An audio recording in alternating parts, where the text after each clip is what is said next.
ಅನ್ಸ್ತು makeup super ಆಗಿತ್ತು ಎಲ್ಲ ಮಿಂಚ್ ಹಾಕ್ಬಿಟ್ಟು ಮುಂದೆ ಕ್ರಿಸ್ಮಸ್ ಕಡೆಗೆ ಬಂದಿದ್ದಾರೆಲ್ಲ ಇಲ್ಲ ಅಂದರೆ ಬಾಯಿ ಎದ್ಬಿಟ್ಟಾರ ಸೂಪರ್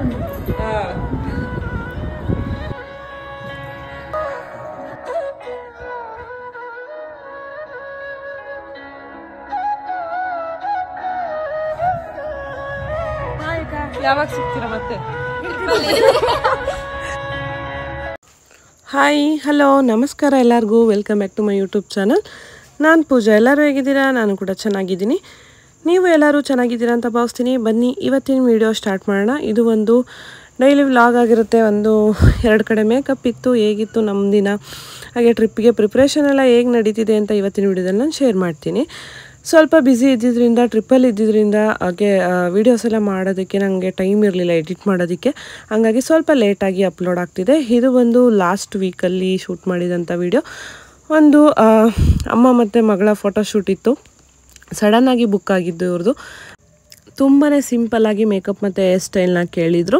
ನಮ್ಮ ಪುಟಾಣಿ ಕ್ಲೈಂಟ್ ಯಾವ ರೀತಿ ಕಾಣಿಸ್ತಿದ್ದಾರೆ ನೋಡ್ತಿರ್ಬೋದು ನೀವು. ಅವ್ರಿಗೆ ಆಸೆ ಇತ್ತಂತೆ ಮಗಳಿಗೆ ಮಗ್ಗಿನ ಜಡೆ ಹಾಕಿಸ್ಬೇಕು ಅಂದ್ಬಿಟ್ಟು. ಹಂಗಾಗಿ ಇವತ್ತು ಅವ್ರ ಅಜ್ಜಿ ತಾತನ ಆಸೆ ಆಗಿ ಅವ್ರ ಅಪ್ಪ ಅಮ್ಮನ ಆಸೆ ಅಂತೆ ಫೋಟೋಶೂಟ್ ನಡೀತಾ ಇದೆ. ಅವರಾದಮೇಲೆ ನಮ್ಮ ಕ್ಲೈಂಟ್ ಕೂಡ ತುಂಬಾ ಮಿನಿಮಲ್ಲಾಗಿ ನ್ಯಾಚುರಲಾಗಿ ನೋ ಮೇಕಪ್ ಲುಕ್ನ ಅವ್ರು ಕೇಳಿದರು.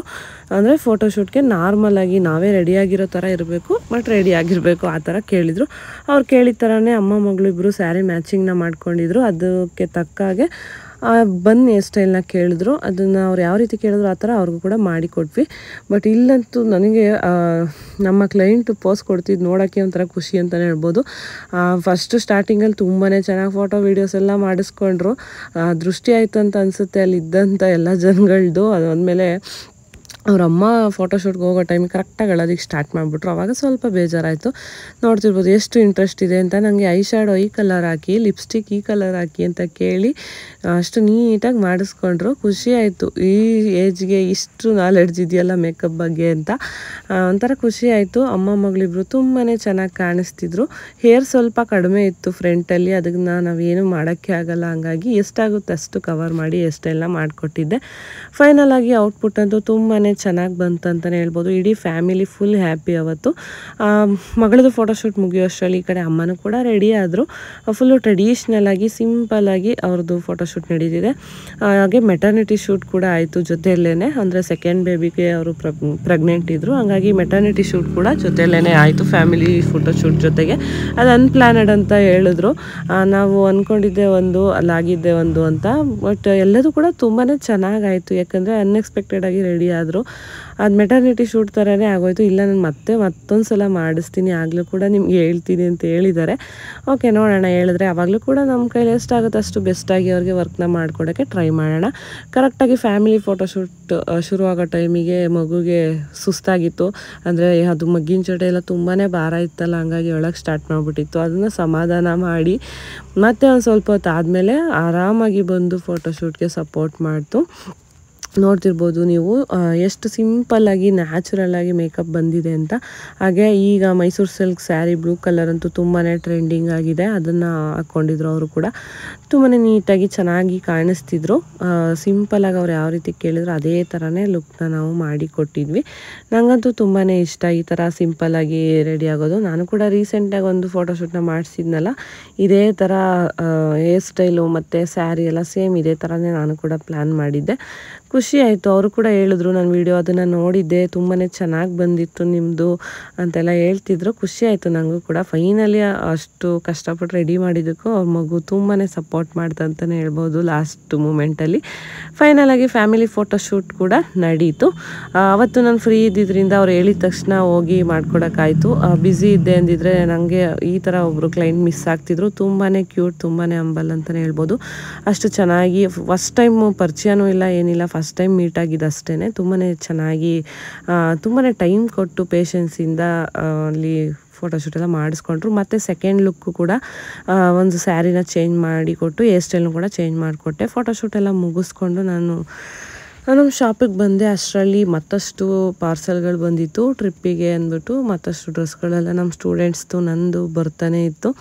ಅನ್ಕೋಬೋದು ನೋಡಿದವರು ಇಷ್ಟೊಂದೆಲ್ಲ ಬೇಕಾ ಶಾಪಿಂಗ್ ಅಂತ, ಬಟ್ ನಾವು ಎಲ್ಲದನ್ನು ಇಟ್ಕೊಳ್ಳಲ್ಲ. ಯಾವುದು ಚೆನ್ನಾಗಿ ಕಾಣಿಸುತ್ತೆ, ನಮಗೆ ಯಾವ್ದು ಕಂಫರ್ಟಬಲ್ ಅಂತ ಅನಿಸುತ್ತೆ ಅದನ್ನು ಇಟ್ಕೊಂಡು ಯಾವ್ದು ಬೇಡ ಅಂತ ಅನಿಸುತ್ತೆ ಅದನ್ನು ರಿಟರ್ನ್ ಮಾಡ್ತೀವಿ. ಆನ್ಲೈನ್ ಶಾಪಿಂಗಲ್ಲಿ ಇದು ಕಾಮನ್ ಅಲ್ವಾ. ಹಾಗಾಗಿ ಒಂದಷ್ಟು ಲಾಂಗ್ ಡ್ರೆಸ್ಗಳನ್ನ ತರಿಸಿದೆ ಮಿಂತ್ರಾಯಿಂದ. ಅದನ್ನು ಇವಾಗ ನಾನು ಓಪನ್ ಮಾಡಿ ನೋಡ್ತಾ ಇದ್ದೀನಿ ಯಾವುದು ಓಕೆ ನನಗೆ ಅಂತ ನೋಡ್ತಾ. ಇದಂತೂ ತುಂಬಾ ಚೆನ್ನಾಗಿತ್ತು, ಡಿಫ್ರೆಂಟಾಗಿ ಕಲರ್ಗಳನ್ನ ಈ ಸಲ ಟ್ರೈ ಮಾಡ್ತಾ ಇರೋದು. ಬಟ್ ಸೈಜ್ ಸ್ವಲ್ಪ ತುಂಬ ದೊಡ್ಡದು ಬಂದುಬಿಟ್ಟಿತ್ತು, ಸ್ವಲ್ಪ ದೊಡ್ಡದಲ್ಲ ತುಂಬ ದೊಡ್ಡದು ಬಂದುಬಿಟ್ಟಿತ್ತು. ಫುಲ್ಲು ಸ್ಟಿಚ್ಚೆಲ್ಲ ಹಾಕಿದ್ರೆ ಆ ಡ್ರೆಸ್ಸಿಂದು ಫಿಟ್ಟಿಂಗೇ ಹೊರಟೋಗುತ್ತೆ. ಹಂಗಾಗಿ ಸ್ಟಿಚ್ಚೆಲ್ಲ ಹಾಕ್ಸೋದು ಬೇಡ ಅಂದ್ಬಿಟ್ಟು ಅದೊಂದು ಆರೆಂಜ್ ಕಲರ್ ಡ್ರೆಸ್ಸು ರಿಜೆಕ್ಟ್ ಆಯಿತು.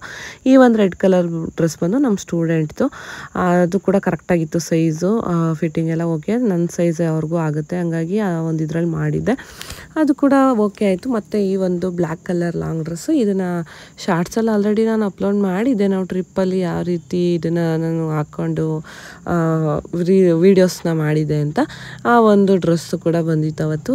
ಅದನ್ನು ಕೂಡ ಓಪನ್ ಮಾಡಿ ನೋಡಿದೆ. ಹಾಗೆ ಅಜಿಯೋಯಿಂದ ಕೂಡ ಒಂದಷ್ಟು ಪಾರ್ಸಲ್ಗಳು ಬಂದಿತ್ತು. ಇದೆಲ್ಲ ಬಂದು ನೈಟ್ ಡ್ರೆಸ್ಗಳು ನನ್ನ ಮಗಳಿಗೆ ಅಂತ ತರಿಸಿರೋದು. ಚೆನ್ನಾಗಿದೆ, ಕಾಟನ್ ಮತ್ತು ರೇಯನ್ ಮೆಟೀರಿಯಲಲ್ಲಿತ್ತು. ಮೂರರಲ್ಲಿ ಒಂದೆರಡು ಓಕೆ, ಒಂದು ಕ್ವಾಲಿಟಿ ಅಷ್ಟು ಚೆನ್ನಾಗಿಲ್ಲ ಅಂತ ಅನ್ನಿಸ್ತು. ಹಂಗಾಗಿ ಒಂದನ್ನು ರಿಟರ್ನ್ ಮಾಡಿದೆ. ಪರವಾಗಿಲ್ಲ, ಒಂದು 450-500 ಆ ರೇಂಜಲ್ಲಿ ಸಿಗುತ್ತೆ, ಕಂಫರ್ಟಬಲ್ ಆಗಿರುತ್ತೆ ಅಂತಲೇ ಹೇಳ್ಬೋದು. ನಾನು ಲಾಸ್ಟ್ ಒಂದೆರಡು ವಿಡಿಯೋ ಹಿಂದೆ ತೋರಿಸಿದ್ದೆ ಈ ಥರ ಒಂದು ನೈಟ್ ಡ್ರೆಸ್ಸು ನನಗೆ ಅಂತ ತರಿಸಿದ್ನಲ್ಲ, ಅದರಲ್ಲೇ ಸ್ವಲ್ಪ ಸೈಜ್ ಚಿಕ್ಕದನ್ನು ನನ್ನ ಮಗಳಿಗೆ ಅಂತ ತರಿಸಿದ್ದೆ. ಚೆನ್ನಾಗಿದೆ, ಓಕೆ ಅಂತ ನನಗೆ ಅನ್ನಿಸ್ತು. ಅದಾದಮೇಲೆ ಮತ್ತೊಂದು ಪಾರ್ಸಲ್ ಈಗ ಓಪನ್ ಮಾಡ್ತಾಯಿದ್ದೀನಿ. ಇದು ಬಂದು ಅಜಿಯೋಯಿಂದನೇ ನನ್ನ ಮಗನಿಗೆ ಅಂತ ತರಿಸಿರೋ ಅಂಥ ಒಂದು ಸ್ವೆಟರು.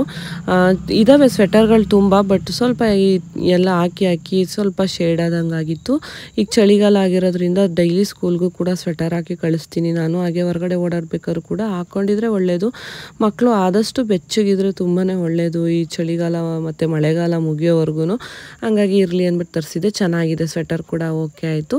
ಸ್ವೆಟರ್ ಬಂದು ಅರೌಂಡ್ ಒಂದು 400-500 ಒಳಗಡೆ ಸಿಕ್ಕಿದೆ. ಎಕ್ಸಾಕ್ಟ್ ಪ್ರೈಸ್ ನನಗೆ ನೆನಪಿಲ್ಲ, ಅಷ್ಟರಲ್ಲಿ ಸಿಕ್ಕಿದೆ. ಅದರಲ್ಲಿ ಇನ್ನೂ ಕಲರ್ ಆಪ್ಷನ್ ಎಲ್ಲ ಇತ್ತು, ಬಟ್ ನನ್ನ ಮಗನಿಗೆ ರೆಡ್ ಕಲರ್ ತುಂಬಾ ಚೆನ್ನಾಗಿ ಕಾಣಿಸುತ್ತೆ, ಹಂಗಾಗಿ ಅದೇ ಕಲರಲ್ಲಿ ನಾನು ತರಿಸಿದ್ದೆ. ಅದಾದಮೇಲೆ ಮತ್ತೊಂದು ಪಾರ್ಸಲ್, ಇದು ಬಂದು ಅಮೆಝಾನಿಂದ ಬಂದಿರೋವಂಥದ್ದು ಬ್ಯಾಗು, ಕಿಟ್ ಬ್ಯಾಗು. ಈಗ ಟ್ರಿಪ್ಪಿಗೆ ಹೋಗೋಕ್ಕೆ ಪ್ಯಾಕಿಂಗ್ ಎಲ್ಲ ಮಾಡಬೇಕಲ್ಲ, 3 ಡೇಸಿಗೆ ಒಂದು ಸ್ವಲ್ಪ ಬಟ್ಟೆಗಳು ಜಾಸ್ತಿನೇ ಬೇಕು, ಹಂಗಾಗಿ ಅದಕ್ಕೆ ಅಂತ ಒಂದು ಬ್ಯಾಗ್ನ ತರಿಸಿದ್ದೆ. ಇತ್ತು ನನ್ನ ಹತ್ರ ಆಲ್ರೆಡಿ, ಸ್ವಲ್ಪ ಜಿಪ್ಪೆಲ್ಲ ಹೋಗ್ಬಿಟ್ಟಿತ್ತು, ಹಂಗಾಗಿ ಅದೆಲ್ಲ ಸರಿ ಮಾಡಿಸೋಷ್ಟು ಟೈಮ್ ಇರಲಿಲ್ಲ. ಮತ್ತು ಅದೇನಾದರೂ ಅಲ್ಲಿ ಹೋದಾಗ ಹಾಳಾದರೆ ಸರಿ ಹೋಗಲ್ಲ, ಇರಲಿ ಹೇಗೂ ಬೇಕಾಗುತ್ತೆ, ಯೂಸ್ ಆಗುತ್ತೆ ಅಂದ್ಬಿಟ್ಟು ಒಂದು ಬ್ಯಾಗ್ನ, ಈ ಥರ ಕಿಟ್ ಬ್ಯಾಗ್ನ ತರಿಸಿದ್ದೆ ಅಮೆಝಾನಿಂದ. ಇದು ಕೂಡ ಅಷ್ಟೇ, ಕ್ವಾಲಿಟಿ ಎಲ್ಲ ತುಂಬಾ ಚೆನ್ನಾಗಿ ಬಂದಿತ್ತು. ಈ ಸಲ ನನಗೆ ಏನಪ್ಪ ಒಂದು ಖುಷಿ ವಿಷಯ ಅಂದರೆ, ಆನ್ಲೈನಿಂದ ನಾನು ಏನೇನೆಲ್ಲ ಆರ್ಡ್ರ್ ಮಾಡಿದ್ದೆ ಅದು ತುಂಬಾ ಕಡಿಮೆ ಟೈಮಲ್ಲಿ ಮಾಡಿದ್ದು. ಅರೌಂಡ್ 1 ವೀಕ್ 15 ಡೇಸಲ್ಲಿ ಎಲ್ಲ ಪ್ಲ್ಯಾನ್ ಮಾಡಿದ್ದು ಎಲ್ಲದೂ ಕೂಡ ತುಂಬಾ ಚೆನ್ನಾಗಿ ಬಂದಿತ್ತು. ಅದೊಂದು ಖುಷಿ ಆಗೋಯ್ತು ನನಗೆ. ಯಾವುದನ್ನು ರಿಟರ್ನ್ ಕೊಡೋದು ಮತ್ತು ಯಾವುದಪ್ಪ ತರಿಸೋದು ಅನ್ನೋ ಥರ ಅಷ್ಟಾಗಿ ಯಾವುದೂ ಆಗಲಿಲ್ಲ. ಎಲ್ಲ ನಾನು ಯಾವುದು ಸೆಲೆಕ್ಟ್ ಮಾಡಿದ್ದೋ ಎಲ್ಲದೂ ಕೂಡ ತುಂಬಾ ಚೆನ್ನಾಗಿ ಬಂದಿತ್ತು. ಹಾಗೆ ಇವತ್ತು ಮತ್ತೆ 2 ಸ್ಯಾರಿ ಬಂದಿದೆ ಸಮೃದ್ಧಿ ಸಿಲ್ಕಿಂದ. ಒಂದು ಸ್ಯಾರಿ ಬ್ಯಾಲೆನ್ಸ್ ಇತ್ತು ಬರೋದು, ಅಂದರೆ ನಮ್ಮ ಲಾಸ್ಟ್ ಮೂಮೆಂಟಲ್ಲಿ ನಮ್ಮಿಬ್ಬರು ಸ್ಟೂಡೆಂಟ್ಸು ಸ್ಯಾರಿ ಬೇಡ ಅಂದಿದ್ರು, ಮತ್ತು ನಾವು ಹಾಕೊತೀವಿ ಅಂದರು. ಹಂಗಾಗಿ ಇದನ್ನು ಕೂಡ ತರಿಸ್ಬೇಕಾಯ್ತು. ಅಂದರೆ ಕಲರ್ಗಳೆಲ್ಲ ಸ್ವಲ್ಪ ಎಕ್ಸ್ಚೇಂಜ್ ಆಯಿತು, ಯಾರ್ಯಾರಿಗೆ ಯಾವ್ಯಾವ ಕಲರ್ ಸೂಟ್ ಆಗುತ್ತೆ ಅಂದ್ಬಿಟ್ಟು ಫೈನಲ್ ಎಲ್ಲ ಮಾಡಿದ್ಮೇಲೆ ಈ ಒಂದು ಕಲರ್ನ ಸೆಲೆಕ್ಟ್ ಮಾಡ್ಕೊಂಡ್ವಿ. ಯಾಕಂದರೆ ಬ್ಯಾಲೆನ್ಸ್ ಇದ್ದಿದ್ದು ಇದೊಂದೇ ಕಲರು, ಹಾಗಾಗಿ ಇದನ್ನು ಸೆಲೆಕ್ಟ್ ಮಾಡಿಕೊಂಡು ಇವಾಗ ತರಿಸಿದ್ವಿ. ಕ್ವಾಲಿಟಿ ಅಂತೂ ಮಾತಾಡೋಂಗೆ ಇಲ್ಲ, ತುಂಬಾ ಚೆನ್ನಾಗಿ ಬಂದಿದೆ. ಅರೌಂಡ್ ಕೊರಿಯರ್ ಎಲ್ಲ ಸೇರಿ ಒಂದು 700 ರೂಪೀಸ್ ಆಯಿತು ಆ ಸ್ಯಾರಿ. ಅದ್ರ ಜೊತೆ ಕಾವ್ಯ ಅವ್ರು ಕೂಡ ಒಂದು ಸ್ಯಾರಿನ ಬುಕ್ ಮಾಡಿದರು. ಇದು ಆಫರಲ್ಲೇನೋ ನಡೀತಿತ್ತಂತೆ, ಕಲಂಕಾರಿ ಸ್ಯಾರಿ ಚೆನ್ನಾಗಿದೆ ಅಂದ್ಬಿಟ್ಟು ಬುಕ್ ಮಾಡಿದರು. ಅದು ಕೂಡ ಒಟ್ಟಿಗೆ ಪಾರ್ಸಲ್ ಬಂದಿತ್ತು, ಅದನ್ನು ಕೂಡ ಓಪನ್ ಮಾಡಿ ಈಗ ನೋಡ್ತಾ ಇದ್ದೀನಿ. ಕಲರ್ ಕಾಂಬಿನೇಷನ್ ಕೂಡ ಸಖತ್ತಾಗಿದೆ. ಹಾಗೆ ಬಟ್ಟೆ ಮೆಟೀರಿಯಲ್ ಕೂಡ ಅಷ್ಟೇ ಸುಮ್ಮನೆ ಸಾಫ್ಟಾಗಿ ಚೆನ್ನಾಗಿದೆ. ಸಿಂಪಲಾಗಿ ಎಲ್ಲಾದರೂ ದೇವಸ್ಥಾನಕ್ಕೆಲ್ಲ ಹೋಗ್ತೀವಿ ಅಂದರೆ ಆರಾಮಾಗಿ ಉಟ್ಕೋಬೋದು. ಬ್ಲೌಸಿಗೆ ನಾವೇನಾದರೂ ಗ್ರ್ಯಾಂಡಾಗಿ ಇರೋ ಬ್ಲೌಸ್ನ ಮ್ಯಾಚ್ ಮಾಡ್ಕೊಂಡ್ವಿ ಅಂದರೆ ಆರಾಮಾಗಿ ಒಂದು ಮದುವೆ ಫಂಕ್ಷನ್ಗೂ ಕೂಡ ಆರಾಮಾಗಿ ಉಟ್ಕೊಬೋದು. ಚೆನ್ನಾಗಿದೆ. ಇದು ಅಷ್ಟೇ ಒಂದು ಅರೌಂಡ್ ಒಂದು 700-800 ಆ ರೇಂಜಲ್ಲಿ ಇದೆ ಅಂತ ಹೇಳ್ತಿದ್ರು. ಕ್ವಾಲಿಟಿ ಅಂತೂ ಓಕೆ, ನನಗೂ ಕೂಡ ಇಷ್ಟ ಆಯಿತು. ಬಟ್ ನನಗೆ ಈ ಥರ ಕಲಂಕಾರಿ ಡಿಸೈನ್ಸ್ ಅಷ್ಟು ಇಷ್ಟ ಆಗ್ತಿರ್ಲಿಲ್ಲ. ಬಟ್ ಈ ಸೀರೆ ನೋಡಿದ ಮೇಲೆ ನನಗೂ ಕೂಡ ಇಷ್ಟ ಆಯಿತು, ಪರವಾಗಿಲ್ಲ ಓಕೆ ಅಂತ ಅನ್ನಿಸ್ತು. ನೋಡೋಣ, ಆದರೆ ನಾನು ಕೂಡ ಒಂದು ತಗೊಳ್ಳೋಣ ಅಂತ ಅಂದ್ಕೊಂಡಿದ್ದೀನಿ. ತಗೊಂಡ್ರೆ ಅದನ್ನು ಕೂಡ ನಿಮಗೆ ತೋರಿಸ್ತೀನಿ ಹೇಗೆ ಬಂದಿದೆ ಅಂತ. ಹಾಗೆ ಮೀಶೋಯಿಂದ ಒಂದಷ್ಟು ಶಾಪ್ಗೆ ಐಟಮ್ಸ್ನ ತರಿಸಿದ್ದೆ, ಅದು ಕೂಡ ಅವತ್ತೇ ರಿಸೀವ್ ಆಗಿತ್ತು. ಬಟ್ ಬಂದಮೇಲೆ ಅದು ಓಪನ್ ಮಾಡಿ ನೋಡಿದ್ಮೇಲೆ ಅಲ್ವಾ ನಮಗೂ ಕೂಡ ಗೊತ್ತಾಗೋದು ಏನು ಬಂದಿದೆ ಅಂತ. ಹೇಗೋ ಬಂದಿತ್ತಲ್ಲ ಅಂತ ಓಪನ್ ಮಾಡಿದೆ. ಬಟ್ ಈಗ ಸದ್ಯಕ್ಕೆ ನನಗೆ ಫುಲ್ ಅದನ್ನು ಅನ್ಪ್ಯಾಕ್ ಮಾಡಿ ಆರ್ಗನೈಸ್ ಮಾಡೋ ಅಷ್ಟು ಟೈಮ್ ಇರಲಿಲ್ಲ. ಹಾಗಾಗಿ ಸರಿ ಟ್ರಿಪ್ಪೆಲ್ಲ ಮುಗಿಸ್ಕೊಂಡು ಬಂದಮೇಲೆ ಅದನ್ನು ನೋಡ್ಕೊಳ್ಳೋಣ ಅಂತ ಅಂದ್ಬಿಟ್ಟು ನಾನು ಇವಾಗ ವ್ಯಾಕ್ಸ್ನ ಮಾಡಿಸ್ಕೊತಾ ಇದ್ದೀನಿ. ನಮ್ಮ ಸ್ಟೂಡೆಂಟ್ಸ್ ಬಂದಿದ್ದರು, ಅವ್ರಿಗೂ ಕೂಡ ಎಲ್ಲ ಪ್ರಿಪ್ರೇಷನ್ ಅಂದ್ಬಿಟ್ಟು eyebrows wax, facial, hair cut ಈ ಥರ ಎಲ್ಲ ಇರುತ್ತಲ್ಲ. ಹೆಣ್ಮಕ್ಳು ಎಲ್ಲರೂ ಹೊರಗಡೆ ಹೊರಟಾಗಿದ್ದೆ ಅಲ್ವಾ ನಮ್ಮ ಕತೆ. ಅದನ್ನೆಲ್ಲ ಮುಗಿಸ್ಕೊಂಡ್ವಿ. ಯಾಕಂದರೆ ನಮಗೆ ಟೈಮೇ ಇಲ್ಲ, ಇನ್ನು ನೆಕ್ಸ್ಟ್ ಡೇನೇ ನಾವು ಟ್ರಿಪ್ ಹೊರಟಿದ್ದೀವಿ. ಹಂಗಾಗಿ ನಾವು ಟ್ರಿಪ್ಗೆ ಹೊರಟಿದ್ದ ದಿನವೇ ನಂಗೆ ಅವತ್ತು ವರ್ಕ್ ಕೂಡ ಇತ್ತು. ನಾವು ಫಸ್ಟೇ ಕಮಿಟ್ ಆಗಿಬಿಟ್ಟಿದ್ವಿ. ಆಲ್ರೆಡಿ ಅವರು ಒಂದು 2 months ಬ್ಯಾಕೆ ಬುಕ್ ಮಾಡಿದರು ಮದುವೆಗೆ. ಬೆಂಗಳೂರಿನ ಕೊಡಿಗೆಹಳ್ಳಿಯಲ್ಲಿ ಮದುವೆ ಇದ್ದಿದ್ದು.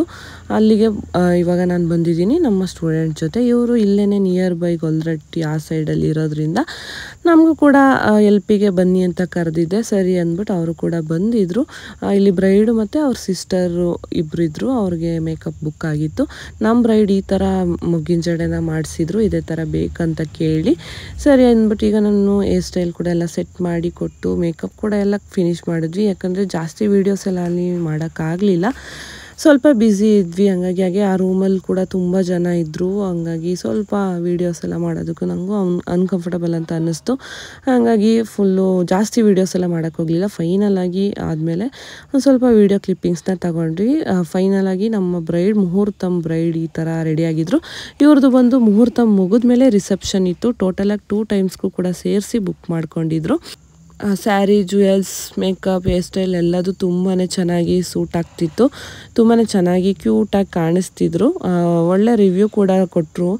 ಲಾಸ್ಟಲ್ಲಿ ತೋರಿಸ್ತೀನಿ ನಿಮಗೆ ಅವ್ರ ಫ್ಯಾಮಿಲಿ ಮೆಂಬರ್ಸ್ ಆಗಿರ್ಬೋದು, ಹಾಗೆ ನಮ್ಮ ಬ್ರೈಡ್ ಕೂಡ ಏನು ಹೇಳಿದ್ರು ಅಂತ.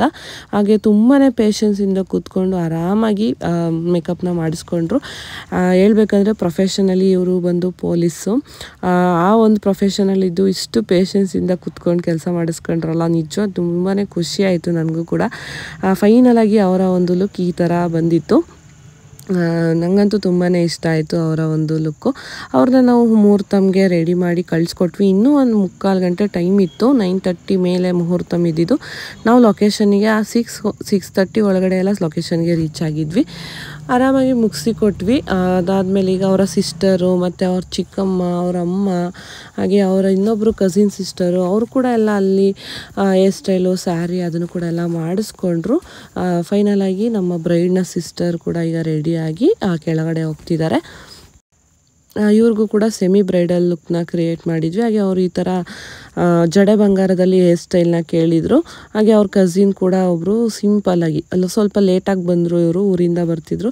ಹಾಗಾಗಿ ಸ್ವಲ್ಪ ಆದಷ್ಟು ಬೇಗ ಒಂದು 10 ನಿಮಿಷದಲ್ಲಿ ಇವರಿಗೆ ಸ್ಯಾರಿ ಉಡಿಸಿ ಮೇಕಪ್ ಮಾಡಿ ಹಾಗೆ ಹೇರ್ ಸ್ಟೈಲ್ನು ಕೂಡ ಮಾಡಿಕೊಟ್ಟಿದ್ವಿ. ಯಾಕಂದರೆ ಮುಹೂರ್ತ ಶುರು ಆಗೋ ಅಷ್ಟರಲ್ಲಿ ಅವರು ಕೂಡ ಅಲ್ಲಿ ಇರಬೇಕಲ್ವಾ ಬ್ರೈಡ್ ಜೊತೆ. ಹಂಗಾಗಿ ಆದಷ್ಟು ಬೇಗ ಅವ್ರನ್ನ ರೆಡಿ ಮಾಡಿ ಕಳಿಸ್ಕೊಟ್ವಿ. ಸೆಕೆಂಡ್ ಮತ್ತೆ ಲುಕ್ ಚೇಂಜ್ ಮಾಡೋಕ್ಕೆ ಟೈಮ್ ಇತ್ತು, ಒಂದು 2 hours ನಮಗೆ. ಅಷ್ಟರಲ್ಲಿ ನಮ್ಮ ಸ್ಟೂಡೆಂಟ್ ಮನೆಗೆ ಬಂದು ಟಿಫನ್ ಕೂಡ ಮಾಡ್ಕೊಂಡ್ವಿ. ನಿಮಗೆ ಏನಿಸ್ತು? ಮುಂದೆ ಚೆನ್ನಾಗಿ ಕಾಣಿಸ್ತಿದ್ದೀನಿ. ಹೆಂಗೆ ಕಳಿಸಿದ್ವಿ ನಾವು, ಹೆಂಗೆ ಬಂದಿದ್ದೀರೋ ನೋಡಿ. ಓಕೆ, ಮುಹೂರ್ತ ಮುಗಿಸ್ಕೊಂಡು ಬರೋ ಅಷ್ಟರಲ್ಲಿ ನಮ್ಮ ಬ್ರೈಡ್ ಆ ಒಂದು ಇದರಲ್ಲಿ ಬಂದಿದ್ದರು. ಮತ್ತು ಅವ್ರದ್ದು ಫೇಸ್ ಎಲ್ಲ ಕ್ಲೀನ್ ಮಾಡಿ ಟಚಪ್ ಎಲ್ಲ ಮಾಡಿ ಮತ್ತು ಹೇರ್ ಸ್ಟೈಲ್ನು ಕೂಡ ಚೇಂಜ್ ಮಾಡಬೇಕಿತ್ತು. ಯಾಕಂದರೆ ಲೆಹಂಗಕ್ಕೆ ತಕ್ಕಂಗೆ ಹೇರ್ ಸ್ಟೈಲ್ ಫ್ರೀ ಕಲ್ಸ್ ಹೇರ್ ಸ್ಟೈಲ್ನ ಕೇಳಿದರು. ಈಗ ಅದನ್ನು ಮಾಡ್ತಾಯಿದ್ದೀವಿ. ತುಂಬಾ ಗಡಿಬಿಡಿ ಮಾಡಿಬಿಟ್ರು. ಯಾಕಂದರೆ ಹುಡುಗ ರೆಡಿ ಆಗೋದು 5 minutes ಅಷ್ಟೇ. ಒಂದು ಡ್ರೆಸ್ ಹಾಕ್ಕೊಂಡು ಒಂದು ಸ್ವಲ್ಪ ತಲೆ ಬಾಚ್ಕೊಂಡ್ರು, ಅವ್ರದ್ದು ಹಾಗೇ ಹೋಯ್ತು. ಮೇಕಪ್ ಎಲ್ಲ ಅಷ್ಟಾಗಿ ಎಲ್ಲ ಹುಡುಗರು ಮಾಡಿಸಲ್ಲ. ಬಟ್ ಹುಡುಗಿರದು ಸ್ವಲ್ಪ ಟೈಮ್ ಹಿಡಿಯುತ್ತಲ್ಲ. ಒಂದು ಹೇರ್ ಸ್ಟೈಲ್ನ ಫುಲ್ ರಿಮೂವ್ ಮಾಡಿ ಮತ್ತೆ ಫಸ್ಟಿಂದ ಮಾಡಬೇಕಂದ್ರೆ ಮತ್ತೆ ಸ್ಪ್ರೇ ಎಲ್ಲ ಹಾಕಿರ್ತೀವಿ, ಸ್ವಲ್ಪ ಟೈಮ್ ಹಿಡಿಯುತ್ತೆ. ಬಟ್ ನಮ್ಮ ಬ್ರೈಡ್ ತುಂಬಾ ಪೇಷನ್ಸಿಂದ ಕೂತಿದ್ರು. ಬಟ್ ಅಲ್ಲಿ ಹಿಂದೆ ಇದ್ದಂಥ ಜನ ಸ್ವಲ್ಪ ಅರ್ಜೆಂಟ್ ಮಾಡಿದ್ರು. ಬಟ್ ಓಕೆ, ಏನು ಮಾಡೋಕ್ಕಾಗಲ್ಲ, ಈ ಥರ ಎಲ್ಲ ತುಂಬ ಸಲ ಆಗುತ್ತೆ. ಹೇಳಿ ಏನನ್ಸ್ತು? ತುಂಬ ಚೆನ್ನಾಗಿದೆ. ನಮ್ಗೆ ತುಂಬ ಇಷ್ಟ ಆಯಿತು. ಬ್ರೈಡಲ್ದು ಚೆನ್ನಾಗಿತ್ತು, ನಮ್ಮದು ಚೆನ್ನಾಗಿತ್ತು. ರೆಫರ್ ಮಾಡಿದವ್ರಿಗೆ ಥ್ಯಾಂಕ್ಸ್ ಹೇಳ್ತೀರಾ? ನಾನು ರೆಫರ್ ಮಾಡಿದವ್ರಿಗೆ ಥ್ಯಾಂಕ್ಸ್ ಹೇಳ್ತೀನಿ. ಇನ್ಸ್ಟಾಗ್ರಾಮಲ್ಲಿ ನೋಡಿ ನನ್ನ ಫ್ರೆಂಡ್ ಹೇಳಿದ್ದು. ಖುಷಿ ಆಯ್ತು. ಎಕ್ಸ್ಪೆಕ್ಟೇಷನ್ ತಕ್ಕಂಗೆ ಮಾಡಿದ್ದೀವಾ? ಸೂಪರ್ ಆಗಿ. Thank you. Thank you. ಇವರಿಗೆ ನನ್ನನ್ನು ರೆಫರ್ ಮಾಡಿದ್ದು ಅವರ ಫ್ರೆಂಡ್ ಅಂತೆ. ಇನ್ಸ್ಟಾಗ್ರಾಮಲ್ಲಿ ಯೂಟ್ಯೂಬಲ್ಲಿ ವೀಡಿಯೋಸ್ನ ನೋಡಿ ಇವ್ರ ಹತ್ರನೇ ನಿಮ್ಮ ತಂಗಿಗೆ ಮೇಕಪ್ ಮಾಡಿಸ್ಬೇಕು, ಹಾಗೆ ನೀನು ಕೂಡ ಮಾಡಿಸ್ಕೊಂತ ರೆಫರ್ ಮಾಡಿದ್ರಂತೆ. ಅವ್ರು ಯಾರು ಅಂತ ನಂಗೆ ನಿಜವಾಗ್ಲೂ ಗೊತ್ತಿಲ್ಲ, ಬಟ್ ಅವ್ರಿಗೆ ನಾನು ಕೂಡ ಥ್ಯಾಂಕ್ಸ್ ಹೇಳೋಕ್ಕೆ ಇಷ್ಟಪಡ್ತೀನಿ ನಮ್ಮನ್ನು ಚೂಸ್ ಮಾಡಿದ್ದಕ್ಕೆ. ನನ್ನ ಜೊತೆ ಇವಾಗ ಅಸಿಸ್ಟ್ ಮಾಡ್ತಾ ಇರೋದು ಬಂದು ನಮ್ಮ ಸ್ಟೂಡೆಂಟ್ ಮಾಗಡಿಯಿಂದ ಬಂದಿದ್ರು. ಫಸ್ಟ್ ನನ್ನ ಜೊತೆ ಬಂದಿದ್ದವ್ರು ಎಲ್ಲೋದ್ರು ಅಂತ ಮುಂದೆ ತೋರಿಸ್ತೀನಿ. ಅರ್ಧ ಮದ್ವೆ ಆಗೈತಲ್ವಾ ಇನ್ನು? ಇಲ್ಲ ಕಣಪ್ಪ, ಇನ್ನು ರಿಸೆಪ್ಷನ್ ನಡೀತಾ ಇತ್ತಲ್ಲ. ರಿಸೆಪ್ಷನ್ ಈಗ ಹೋಗಿ ನೋಡೋ ಹುಡುಗ ಹುಡುಗಿ ಹೆಂಗ್ ಕಾಣ್ತಾವ್ರೆ. ಚೆನ್ನಾಗ್ ಕಾಣ್ತಾರ? ನಿಮ್ ಮಗಳು ಮದ್ವೆಗೆ ಹೇಳ್ತೀರಾ? ನಿಜ ಹೇಳ್ತೀನಿ. ನಾನು ನಿಜ ನಮ್ ಕಡೆಯವ್ರಿಗೆಲ್ಲ ಹೇಳ್ತೀನಿ ಬಿಡು. ಏನಂತ ಹೇಳ್ತೀರಾ? ನಮ್ಮರು ಮದ್ವೆಗೆ ಮೇಕಪ್ ಮಾಡಿದ್ರು, ಸೂಪರ್ ಆಗವ್ರೆ, ಅವ್ರನ್ನೇ ಕರೀರಿ ಅಂತ ಹೇಳ್ತೀನಿ. ನಾವು ಸೂಪರ್ ಆಗಿದ್ದೀವಿ ಅಂತ ಕರಿತೀರಾ? ಸೂಪರ್ ಆಗಿ ಕೆಲಸ ಮಾಡ್ತೀವಿ. Makeup super. ನೀವು ಚೆನ್ನಾಗೇ ಇದ್ದೀರಲ್ಲ. ಹೇಳಿ ಮೇಡಮ್. ನಾನು ಹೇಳಲ್ಲ. ನನ್ಗೆ ಭಯ ಇದೆ. ಅಕ್ಕ ಚೆನ್ನಾಗ್ ಕಾಣ್ತಿದ್ರ, ತಂಗಿ ಚೆನ್ನಾಗ್ ಕಾಣ್ತಿದ್ರ? ಇಬ್ರು ಚೆನ್ನಾಗಿ ಕಾಣ್ತೀವಿ. ನೀವು? ನಾನು ಚೆನ್ನಾಗಿ ಕಾಣ್ತೀನಿ. ನೀವೇನ್ ಮಾಡಿಸ್ಕೊಂಡ್ರಿ? ನಾನು ಇಲ್ಲಡು ತಲೆ ಗಂಟು ಸೀರೆ ಎಲ್ಲ ಅಲ್ಲಿ ತಲೆ ಗಂಟಾಕ್ಸ್ಕೊಂಡು ಸೀರೆ ಪಿಕ್ ಮಾಡಿಸ್ಕೊಂಡಿದ್ಕೆ ಬಂದಿದ್ದವರೆಲ್ಲ ಇಲ್ಲ ಅಂದರೂ ಬಾಯಿ ಅಂತಾರ. ಸೂಪರ್. ಈಗ ಮಾತಾಡಿದ್ದು ಬಂದು ನಮ್ಮ ಬ್ರೈಡ್ನ ಚಿಕ್ಕಮ್ಮ. ನಿಜವಾಗ್ಲೂ ಆಂಟಿ ಎಷ್ಟು ಕ್ಯೂಟ್ ಅಂದರೆ ಸಿಕ್ಕಾಬಟ್ಟೆ ಎಂಜಾಯ್ ಮಾಡ್ಕೊಂಡು ಇವತ್ತು ನಾವು ಕೆಲಸ ಮಾಡಿದ್ವಿ. ಅಷ್ಟು ಚೆನ್ನಾಗಿ ನಮ್ಮ ಜೊತೆ ಇದ್ರಂತಲೇ ಹೇಳ್ಬೋದು. ನಮ್ಮ ಬ್ರೈಡು ರಿಸೆಪ್ಷನ್ ಲುಕ್ಕಲ್ಲಿ ಈ ಥರ ಕಾಣಿಸ್ತಿದ್ರು. ಎಕ್ಸಾಕ್ಟಾಗಿ ಫೋಟೋಸ್ ವೀಡಿಯೋಸ್ ತೆಗಿಯೋಕ್ಕೆ ಟೈಮೇ ಆಗಲಿಲ್ಲ. ಹೇಳಿದ್ನಲ್ಲ ಆವಾಗಲೇ ಅರ್ಜೆಂಟಲ್ಲಿ ಕರ್ಕೊಂಡು ಹೋಗ್ಬಿಟ್ರು. ಬಟ್ ನಿಜ ತುಂಬಾ ಚೆನ್ನಾಗಿ ಕಾಣಿಸ್ತಿದ್ರು. ರೆಡ್ ಕಲರಲ್ಲಿ ಲೆಹಂಗಾನ ತಗೊಂಡಿದ್ರು. ತುಂಬಾ ನೀಟಾಗಿ ಹೇರ್ ಸ್ಟೈಲ್ ಕೂಡ ಮಾಡಿಕೊಟ್ವಿ. ಆದಷ್ಟು ನಮ್ಮ ಕೈಲಿ ಎಷ್ಟಾಗುತ್ತೋ ಅಷ್ಟು ಮ್ಯಾಕ್ಸಿಮಮ್ ಅಷ್ಟು ಟೈಮ್ ತುಂಬ ಕಮ್ಮಿ ಕೊಟ್ಟಾಗ ನಾವು ಎಷ್ಟು ಬೆಸ್ಟ್ ಆಗುತ್ತೋ ಅಷ್ಟು ಕೊಡೋಕ್ಕೆ ಟ್ರೈ ಮಾಡ್ತೀವಿ. ಮತ್ತು ಅಲ್ಲಿಂದ ನಾನು ವರ್ಕೆಲ್ಲ ಮುಗಿಸ್ಕೊಂಡು ನಮ್ಮ ಸ್ಟೂಡೆಂಟ್ ಮನೆಗೆ ಬಂದ್ವಿ. ಇವರು ಮತ್ತೆ ಸೆಕೆಂಡ್ ಟೈಮ್ಗೆ ಯಾಕೆ ಬರಲಿಲ್ಲ ಅಂದರೆ ಮನೆಗೆ ಇವತ್ತು ನಮ್ಮ ಮನೆಗೆ ಟಿಫನ್ಗೆ ಬರಬೇಕು, ಊಟಕ್ಕೆ ಬರಬೇಕು, ನಾನು ಹೋಗಿ ಅಡುಗೆ ಮಾಡಿರ್ತೀನಿ, ಅಷ್ಟರಲ್ಲಿ ಬನ್ನಿ ನೀವು ಅಂದ್ಬಿಟ್ಟು ಬಂದಿದ್ರು. ಹಾಗೆ ನಮ್ಮ ಇನ್ನೊಬ್ಬರು ಸ್ಟೂಡೆಂಟ್ ನಂದಿನಿ ಅಂತ, ಅವರು ಕೂಡ ಅಲ್ಲೇ ನಿಯರ್ ಇರೋದು, ಅವರು ಕೂಡ ಬಂದಿದ್ರು. ಇಷ್ಟು ಅಡುಗೆಗಳನ್ನ ಮಾಡಿದರು. ಒಂದು 1.5-2 ಅವರ್ಸ್ ಒಳಗಡೆ. ನಿಜ ತುಂಬಾ ಖುಷಿ ಆಗುತ್ತೆ ನಮ್ಮ ಮೇಲೆ ಇಷ್ಟೊಂದು ಪ್ರೀತಿ ಇಟ್ಟಿರೋದಕ್ಕೆ. ನಂಗೆ ಏನು ಹೇಳ್ಬೇಕಂತಲೇ ಗೊತ್ತಾಗ್ತಿಲ್ಲ. ಇವತ್ತು ನಮಗೆ ನೋಡಿ ಇಲ್ಲಿ ಬರಬೇಕು, ಇವ್ರ ಮನೆಯಲ್ಲಿ ಊಟ ಮಾಡಬೇಕು ಅನ್ನೋದು ಇತ್ತು ಅಂತ ಅನಿಸುತ್ತೆ. ತುಂಬ ದಿನದಿಂದ ಕರಿತಿದ್ರು ಬನ್ನಿ ಮನೆಗೆ ಅಂತ. ಬಟ್ ಅವ್ರ ಮನೆಗೆ ಅಂತಲೇ ಹೋಗೋಕ್ಕೆ ಆಗೇ ಇರಲಿಲ್ಲ. ಇವತ್ತು ವರ್ಕಿಗೆ ಬಂದಿದ್ದರಿಂದ ಹೆಂಗೂ ಬಂದಿದ್ದೀರಾ ಬರಲೇಬೇಕು ಅಂತ ತುಂಬಾ ಬಲವಂತ ಮಾಡಿ ಕರೆದ್ರು. ಹಂಗಾಗಿ ಇವತ್ತು ನಮ್ಮ ಮಧ್ಯಾಹ್ನದ ಊಟ ಬಂದು ಇವ್ರ ಮನೆಯಲ್ಲಾಯಿತು. ಪ್ರತಿಯೊಂದು ಅಡುಗೆನೂ ಕೂಡ ಅಷ್ಟೇ ತುಂಬಾ ಚೆನ್ನಾಗಾಗಿತ್ತು. ಅಷ್ಟು ಪ್ರೀತಿಯಿಂದ ಮಾಡಿದರು ಅಂತಲೇ ಹೇಳ್ಬೋದು. ನಿಜ ತುಂಬಾ ಖುಷಿ ಆಯಿತು. ಹಾಗೆ ಅವ್ರ ಕಡೆಯಿಂದ ನನಗೆ ಅರಿಶಿನ ಕುಂಕುಮ ಸೀರೆ ಎಲ್ಲ ಕೊಟ್ಟರು. ಖುಷಿ ಆಯಿತು. ನಾನು ಎಕ್ಸ್ಪೆಕ್ಟ್ ಮಾಡಿರಲಿಲ್ಲ ಇಷ್ಟೊಂದು ಪ್ರೀತಿ ನನಗೆ ಸಿಗುತ್ತೆ ಅಂತ. ನಿಜವಾಗ್ಲೂ ನಾನು ದೇವ್ರಿಗೆ ಥ್ಯಾಂಕ್ಸ್ ಹೇಳೋಕ್ಕೆ ಇಷ್ಟಪಡ್ತೀನಿ. ನಮ್ಮ ಒಂದು ಬಾಂಡಿಂಗ್ ಇದೇ ಥರ ಇರಲಿ ಅಂತ ನಾನು ಕೇಳ್ಕೊತೀನಿ ನಿಜವಾಗ್ಲೂ ದೇವ್ರ ಹತ್ರ. ಖುಷಿ ಆಯಿತು ಇವತ್ತಿನ ದಿನ. ಹಾಗೆ ಅಲ್ಲಿಂದ ನಾವು ಊಟ ಎಲ್ಲ ಮುಗಿಸ್ಕೊಂಡು ಹೊರಡೋ ಅಷ್ಟರಲ್ಲಿ ಆಲ್ಮೋಸ್ಟ್ ಒಂದು 3 ಗಂಟೆ ಆಗಿತ್ತು. ಹಾಗೆ ಇವರು ಹಿಂದಿನ ದಿನ ಶಾಪಿಂಗ್ ಹೋಗಿದ್ರು ಟ್ರಿಪ್ಪಿಗೆ ಅಂತ. ಹೋದಾಗ ವೀಡಿಯೋ ಕಾಲ್ ಮಾಡಿದರು ಡ್ರೆಸ್ ಎಲ್ಲ ತೊಗೊತಾ ಇದ್ದೀನಿ ಅಂತ. ಆವಾಗ ನನ್ನ ಕಣ್ಣಿಗೆ ಒಂದು ಟೀ ಶರ್ಟ್ ಬಿತ್ತು. ಇದನ್ನು ತಗೊಂಬನ್ನಿ ಎಲ್ಲರಿಗೂ ಒಂದೊಂದು ಅಂತ ಹೇಳಿದ್ದೆ. ಈ ಸಲ ಟ್ರಿಪ್ಪಲ್ಲಿ ಎಲ್ಲರೂ ಒಂದು ಈ ಥರ ಟೀ ಶರ್ಟ್ನ ಸೇಮ್ ಮ್ಯಾಚ್ ಮಾಡ್ಕೊಳ್ಳೋಣ ಅಂದ್ಬಿಟ್ಟು ಸರಿ ತೊಗೊಂಬಂದಿದ್ರು. ಬಟ್ ನಾವಿದ್ದಿದ್ದು 9 ಜನ. ಬಟ್ ಎಕ್ಸಾಕ್ಟಾಗಿ ಸೇಮ್ ಪೀಸ್ ಸಿಕ್ಕಿದ್ದು 8 ಅಷ್ಟೇ. ಒಂದು ಸ್ವಲ್ಪ ಕಲರ್ ಚೇಂಜ್ ಆಯಿತು. ಬಟ್ ಓಕೆ, ಏನು ಮಾಡೋಕ್ಕಾಗಲ್ಲ. ಬೇಕೇ ಬೇಕಂತ ಹುಡ್ಕಿದ್ವಿ, ಅದು ಸಿಗಲಿಲ್ಲ. ಬಟ್ ಇನ್ನೊಂದೆರಡು ಟೀ ಶರ್ಟ್ಗಳು ಕೂಡ ಎಕ್ಸ್ಟ್ರಾ ತರಿಸಿದ್ದೆ, ಚೆನ್ನಾಗಿದೆ ಅಂತ ಅನ್ನಿಸ್ತು. ವಿಶಾಲ್ ಮಾರ್ಟ್ ಅನಿಸುತ್ತೆ ಮೇ ಬಿ ಅವರು ಹೋಗಿದ್ದು, ಅಲ್ಲಿಂದ ತಂದಿದ್ರು. ಚೆನ್ನಾಗಿದೆ ಡೈಲಿ ವೇರ್ಗೆ. ಮತ್ತು ಈ ಥರ ಎಲ್ಲರೂ ಹೊರಗಡೆ ಹೋದಾಗ ತುಂಬಾ ಕಂಫರ್ಟಬಲ್ ಆಗಿರುತ್ತೆ. ಹಾಗೆ ನಾವು ಕೂಡ ಈ ಸಲ ಒಂದು ಹೊಸ ಟ್ರೈ ಮಾಡೋಣ ಅಂದ್ಬಿಟ್ಟು ಪ್ಲ್ಯಾನ್ ಮಾಡಿ ಒಂದು ಟೀ ಶರ್ಟ್ಸ್ನ ತರಿಸಿದ್ದೆ. ಹಾಗೆ ಅದನ್ನು ಕೂಡ ತಗೊಂಡು ಈಗ ಹೊರಡ್ತಿದ್ದೀವಿ. ಊಟ ಸಖತ್ತಾಗಿತ್ತು. ಥ್ಯಾಂಕ್ಸ್. ನೆಕ್ಸ್ಟ್ ಟೈಮ್ ಬನ್ನಿ. ನೆಕ್ಸ್ಟ್ ಟೈಮ್ ಬರ್ತೀವಿ. ತಿನ್ನಕ್ಕೆ ಬನ್ನಿ ನೆಕ್ಸ್ಟ್ ಟೈಮ್. ಓಕೆ, ಏನಿಲ್ಲ, ನ್ಯಾಚುರಲ್ ಆಗೋರೆ. ನಮಗೋಸ್ಕರ ನಮ್ಮ ಜೊತೆ ಕೆಲ್ಸಕ್ಕೂ ಬಂದು ಮತ್ತೆ ಬಂದು ಅಡುಗೆನೂ ಮಾಡೋರೆ. ರಿಸ್ಕ್ ತಗೊಂಡು ಜಾಸ್ತಿ. ಥ್ಯಾಂಕ್ಸ್. Thank you. ಯಾವಾಗ ಸಿಗ್ತೀರಾ ಮತ್ತೆ? ಇನ್ನೊಂದು 2 ಅವರ್ಸಲ್ಲಿ ಮತ್ತೆ ನಮ್ಮ ಜೊತೆ ಜಾಯಿನ್ ಆಗ್ತಾರೆ. ನಾವು ಊರಿಗೆ ಹೋಗ್ಬಿಟ್ಟು ಮತ್ತೆ ಸಿಗ್ತೀವಿ. ಬಾಯ್. ಫಸ್ಟು ಬಂದು ಇವರು ನನ್ನ ಕಸ್ಟಮರ್ ಆಗಿದ್ದರು, ಆಮೇಲೆ ನನ್ನ ಸ್ಟೂಡೆಂಟ್ ಆದರು, ಈಗ ನಮಗೆ ಒಬ್ಬರು ಕ್ಲೋಸ್ ಫ್ರೆಂಡ್ ಸಿಕ್ಕಿದ್ದಾರೆ ಅಂತಲೇ ಹೇಳ್ಬೋದು. ತುಂಬಾ ಖುಷಿ ಆಯಿತು ಇವ್ರ ಮನೆಗೆ ಬಂದು ಇವತ್ತು ಹೋಗಿದ್ದು. ಹಾಗೆ ಇವರು ಕೂಡ ಇವತ್ತು ನಮ್ಮ ಜೊತೆ ಟ್ರಿಪ್ಪಿಗೆ ಬರ್ತಿದ್ದಾರೆ. ಹಂಗಾಗಿ ಒಂದು ಸ್ವಲ್ಪ ಲಗೇಜ್ ಎಲ್ಲ ಜಾಸ್ತಿ ಇತ್ತು, ಬಸ್ಸಲ್ಲಿ ಬರ್ತಾರೆ, ಜೊತೆಲೇ ಹೋಗೋಣ ಅಂತ ಕರೆದೆ. ಬಟ್ ಮಕ್ಕಳನ್ನೆಲ್ಲ ಊರಿಗೆ ಬಿಟ್ಟು ಬರಬೇಕು, ಒಂದು ಸ್ವಲ್ಪ ಮನೆಯಲ್ಲೂ ಎಲ್ಲ ಸೆಟಲ್ ಮಾಡಿ ಬರಬೇಕಲ್ವಾ, ಹಂಗಾಗಿ ನಾವು ಬರ್ತೀವಿ, ನೀವು ಹೋಗಿರಿ ಅಂತಂದರು. ಸರಿ ಅಂದ್ಬಿಟ್ಟು ಅವ್ರದ್ದು ಲಗೇಜ್ಗಳನ್ನೆಲ್ಲ ತೊಗೊಂಡು ಇವಾಗ ನಾವು ಅಲ್ಲಿಂದ ಹೊರಡ್ತಾ ಇದ್ದೀವಿ. ಯಾಕಂದರೆ ಕಷ್ಟ ಆಗುತ್ತೆ ಸ್ವಲ್ಪ ಬೆಂಗಳೂರಲ್ಲಿ ಬಸ್ ಹತ್ತೋದು, ಯಾಕಂದರೆ ಫುಲ್ಲು ರಶಲ್ಲಿರುತ್ತೆ. ಹಂಗಾಗಿ ಸರಿ ಆಯಿತು ನೀವು ಬನ್ನಿ ನಿಧಾನಕ್ಕೆ ಅಂದ್ಬಿಟ್ಟು ಅಲ್ಲಿಂದ ನಾವು ಲಗೇಜ್ ಎಲ್ಲ ತೊಗೊಂಡು ಹೊರಟ್ವಿ. ಹಾಗೆ ಇವರು ಕೂಡ ಅವರ ಲೊಕೇಶನ್ಗೆ ಡ್ರಾಪ್ ಮಾಡಿದ್ವಿ. ಎಲ್ಲ ಬರ್ತಾರೆ ಸಂಜೆ. ಇವತ್ತು ನಾವು ಒಂದು 10 o'clock ಹೊರಡ್ಬೇಕಂತ ಅಂದ್ಕೊಂಡಿದ್ವಿ. ಒಂದು 8:30, 9 ಅಷ್ಟರಲ್ಲಿ ಎಲ್ಲರೂ ಕೂಡ ರೆಡಿ ಇರಬೇಕಂತ ಪ್ಲ್ಯಾನ್ ಮಾಡ್ಕೊಂಡಿದ್ದು. ನಾವು ಕುಣಿಗಲ್ಲಿಗೆ ಬರೋ ಅಷ್ಟರಲ್ಲಿ ಒಂದು 5:30 ಆಗೋಯಿತು.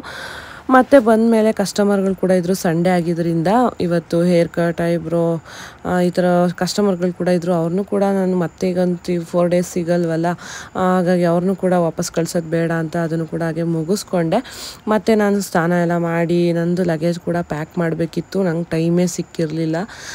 ಫುಲ್ಲು ಇನ್ನೂ ಪಾರ್ಸಲ್ಗಳೆಲ್ಲ ಬರ್ತಾನೆ ಇತ್ತಲ್ಲ, ಹಂಗಾಗಿ ಪ್ಯಾಕ್ ಮಾಡೋಕ್ಕೆ ಅಂತ ಟೈಮೇ ಸಿಕ್ಕಿರಲಿಲ್ಲ. ಕಸ್ಟಮರ್ಸ್ನೂ ಕೂಡ ಎಲ್ಲ ಕಳಿಸ್ಕೊಟ್ಟು ಈಗ ನನ್ನ ಲಗೇಜ್ ಎಲ್ಲ ನಾನು ಮನೆಗೆ ಹೋಗ್ಬಿಟ್ಟು ಫ್ರೆಶ್ ಅಪ್ ಆಗಿ ಬಂದು ಲಗೇಜ್ನ ಪ್ಯಾಕ್ ಮಾಡ್ಕೊತಾ ಇದ್ದೀನಿ. ಯಾವ್ಯಾವ ಡ್ರೆಸ್ ಹಾಕೋಬೇಕು ಅಂತ ಸಿಕ್ತಂಗೆ ಎಲ್ಲ ಒಂದು ಬ್ಯಾಗಿಗೆ ತುಂಬಿ ಎತ್ತಿಟ್ಟಿದ್ದೆ. ಈಗ ಅದನ್ನು ತಂದು ಫೈನಲಾಗಿ ಇನ್ನೊಂದು 1/2 hour ಇತ್ತು ಟೈಮ್ ಅಷ್ಟೇ ನನಗೆ. ಆವಾಗ ನಾನು ಟ್ರಿಪ್ಗೆ ಲಗೇಜ್ನ ಪ್ಯಾಕ್ ಮಾಡ್ತಾಯಿದ್ದೀನಿ. ಅಪ್ಪ ನಿಜವಾಗ್ಲೂ ಸಾಕಾಗುತ್ತೆ ಅಂತ ಅನಿಸುತ್ತೆ ಒಂದೊಂದು ಸಲ. ಬಟ್ ಇವತ್ತು ಎಲ್ಲ ಕಡೆ ಕೆಲಸಗಳೆಲ್ಲ ಚೆನ್ನಾಗಾಯಿತು. ಹಾಗೆ ಇವತ್ತೊಂದು 4 ಲೊಕೇಶನಲ್ಲಿ ವರ್ಕ್ ಇತ್ತು. ನಮ್ಮೆಲ್ಲ ಸ್ಟೂಡೆಂಟ್ಸ್ ಎಲ್ಲ ಕಡೆ ಕೆಲಸನ ಚೆನ್ನಾಗಿ ಮಾಡ್ಕೊಂಬಂದರು. ಅದೊಂದು ಫುಲ್ ಸ್ಯಾಟಿಸ್ಫ್ಯಾಕ್ಷನ್ ಅಂತಲೇ ಹೇಳ್ಬೋದು. ಎಲ್ಲ ಜವಾಬ್ದಾರಿಗಳನ್ನ ಮುಗಿಸ್ಕೊಂಡು 1-2 ದಿನ ಆರಾಮಾಗಿ ಇದ್ದು ಬರೋಣ ಅಂತ ನಾವು ಹೊರಟಿದ್ದೀವಿ. ನೆಕ್ಸ್ಟು ಫುಲ್ ಕಲರ್ಫುಲ್ ವೀಡಿಯೋಸ್ ಬರುತ್ತೆ.